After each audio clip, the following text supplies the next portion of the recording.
Halo teman-teman semua, tahukah kalian bagaimana pendekatan kuantitatif dalam penelitian?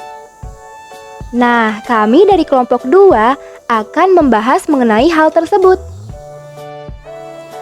Anggota kelompok 2 ada Ade Slamet, Ervin, Mila Sarmila, Nur Hamidah, dan Sinta Raisya. Apa sih pendekatan kuantitatif itu? Menurut Ridwan, tahun 2012, pendekatan kuantitatif yaitu pendekatan yang memungkinkan dilakukannya pencatatan dan analisis data hasil penelitian secara eksak dan menganalisis datanya menggunakan perhitungan statistik. Perbedaan pendekatan kuantitatif dan kualitatif dilihat dari berbagai asumsi yang ada. Asumsi dasar yang pertama yaitu ontologi. Asumsi dasar ontologi dalam pendekatan kuantitatif di mana gejala sosial dikatakan sebagai suatu gejala yang real dan berpola. Namun, untuk pendekatan kualitatif, asumsinya dibuat melalui definisi, juga hasil makna dan interpretasi. Interpretasi yaitu pemberian pandangan teoritis terhadap suatu tafsiran. Asumsi dasar yang kedua yaitu hakikat dasar manusia. Pada pendekatan kuantitatif, penelitian bersifat rasional serta diatur oleh hukum universal.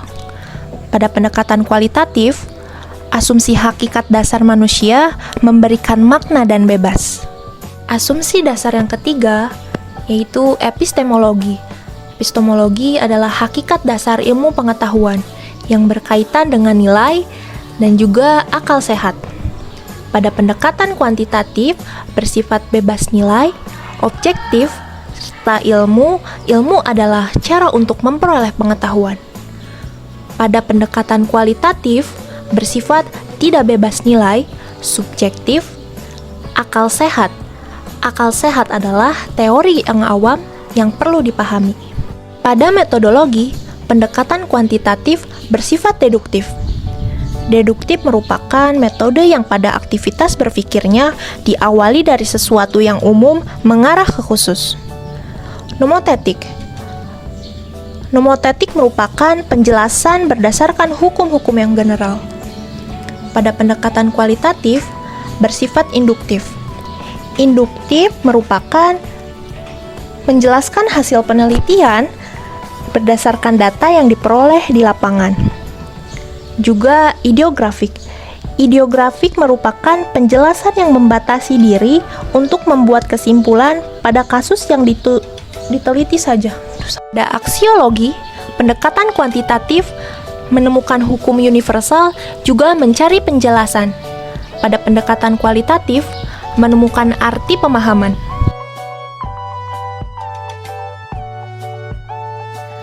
Ciri-ciri penelitian kuantitatif: memiliki variabel serta indikator-indikator yang jelas, memiliki hipotesis penelitian, memiliki populasi dan sampel penelitian, memerlukan instrumen dan teknik pengumpulan data, memiliki angka-angka sebagai data penelitian untuk dianalisis, memerlukan analisis data secara statistik.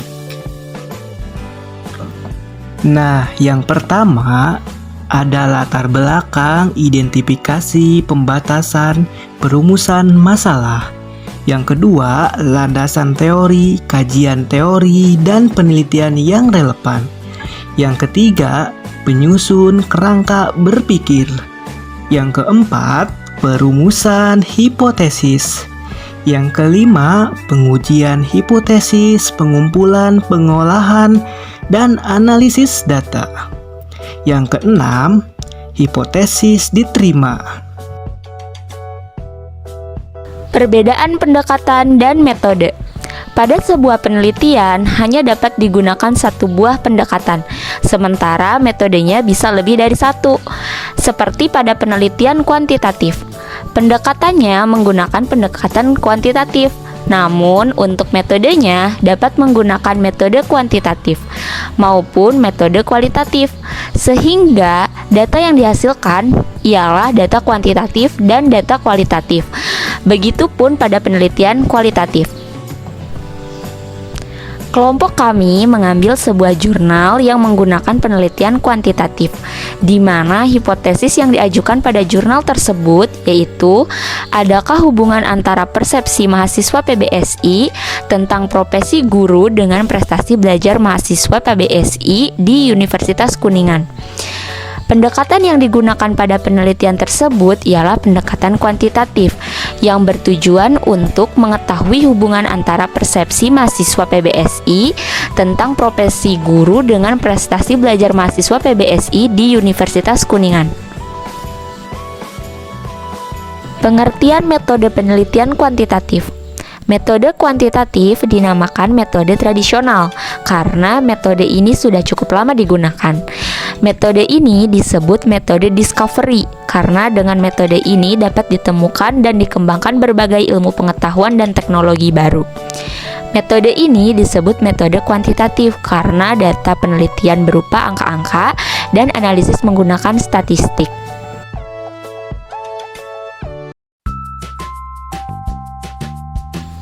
Selanjutnya yaitu metode dan rancangan penelitian.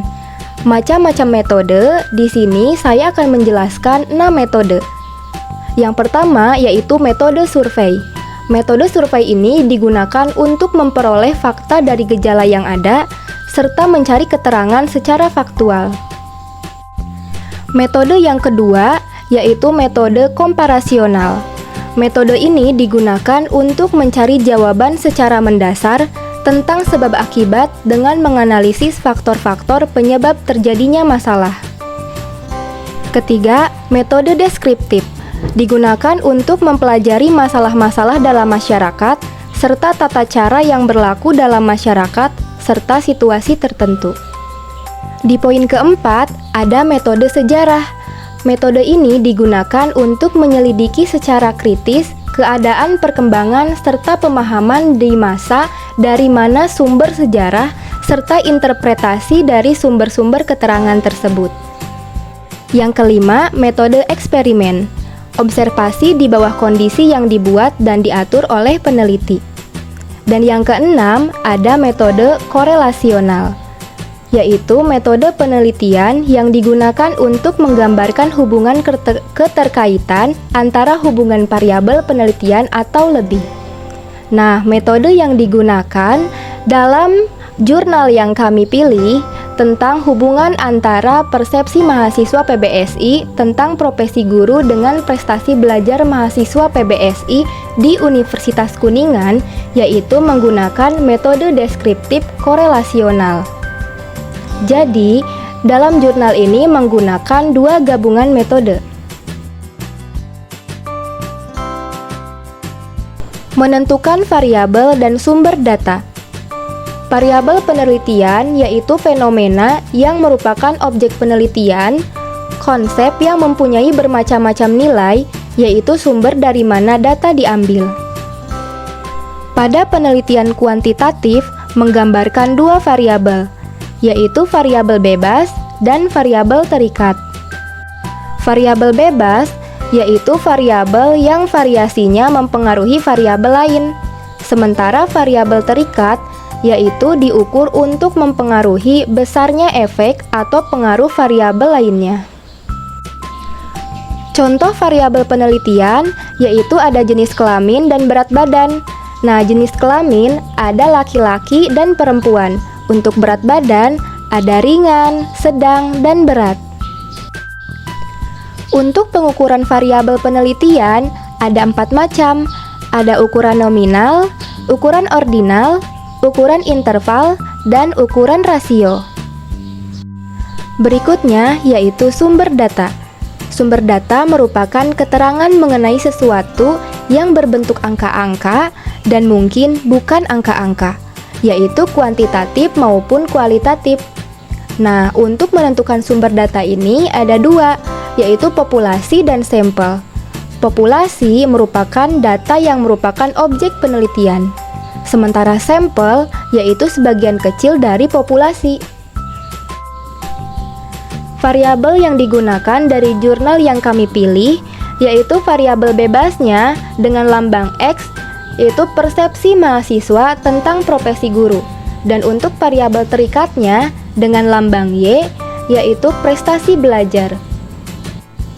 Berikutnya, sumber data dari jurnal yang kami pilih untuk populasinya, yaitu seluruh mahasiswa program studi Pendidikan Bahasa dan Sastra Indonesia Universitas Kuningan yang berjumlah 285 orang. Dan sampelnya menggunakan teknik sampel random sampling, yaitu 10% dari jumlah populasi, yaitu sebanyak 74 orang. Lalu, bagaimana menentukan dan menyusun instrumen penelitian? Yang pertama, harus menyesuaikan teknik pengambilan data yang dipilih. Yang kedua, validitas dan reliabilitas instrumen penelitian. Validitas di sini menunjukkan kepada sejauh mana suatu alat mampu mengukur apa yang seharusnya diukur. Sedangkan reliabilitas mengacu kepada sejauh mana suatu alat ukur secara ajeg mengukur apa yang diukurnya. Selanjutnya, untuk mengumpulkan data dalam penelitian dapat digunakan wawancara, observasi, dokumentasi, kuesioner atau angket, dan juga tes. Nah, dalam jurnal yang kami pilih, instrumen yang digunakan dalam penelitian tersebut adalah angket yang berbentuk skala Likert dengan 4 option yang terdiri dari 37 pernyataan. Sedangkan teknik yang digunakan adalah teknik non-tes, yaitu angket dan dokumentasi.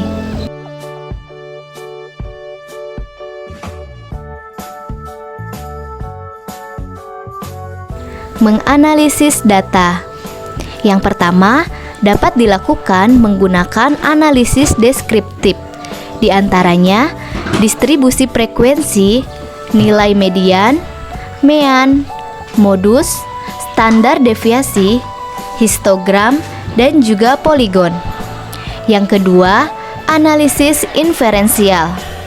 Di antaranya, uji beda rata-rata, yaitu perbandingan dua rata-rata yang menguji 3 macam hipotesis dengan teknik komputasi statistik, yaitu uji one sample t-test, uji independent sample t-test, uji varied sample t-test, uji korelasi, dan uji regresi.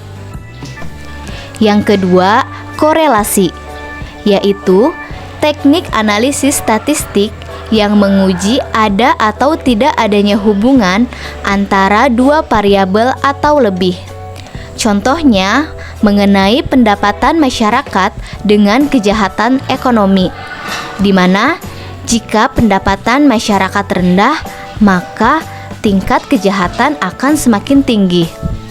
Dan yang ketiga, regresi, yaitu teknik analisis statistik yang menguji ada atau tidak adanya kontribusi variabel bebas dengan variabel terikatnya. Contohnya yaitu seorang mahasiswa meneliti pengaruh promosi terhadap volume penjualan pada perusahaan-perusahaan di Kota Malang.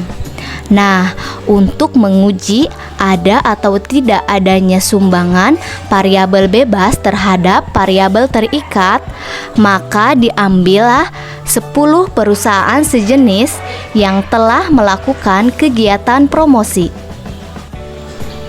Nah, dalam analisis yang kami gunakan dalam jurnal, analisis yang digunakan yaitu analisis inferensial, yaitu menguji ada atau tidaknya hubungan atau korelasi antara dua variabel.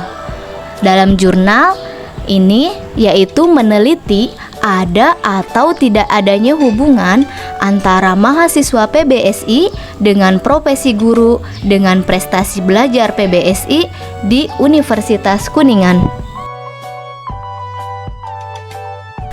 Dan yang terakhir yaitu menarik kesimpulan, di mana kesimpulan ini harus selalu mendasarkan diri pada semua data yang diperoleh dari kegiatan penelitian. Demikianlah pemaparan materi dari kelompok kami. Semoga dapat mudah dipahami dan bermanfaat bagi teman-teman semua. Terima kasih. Wassalamualaikum warahmatullahi wabarakatuh.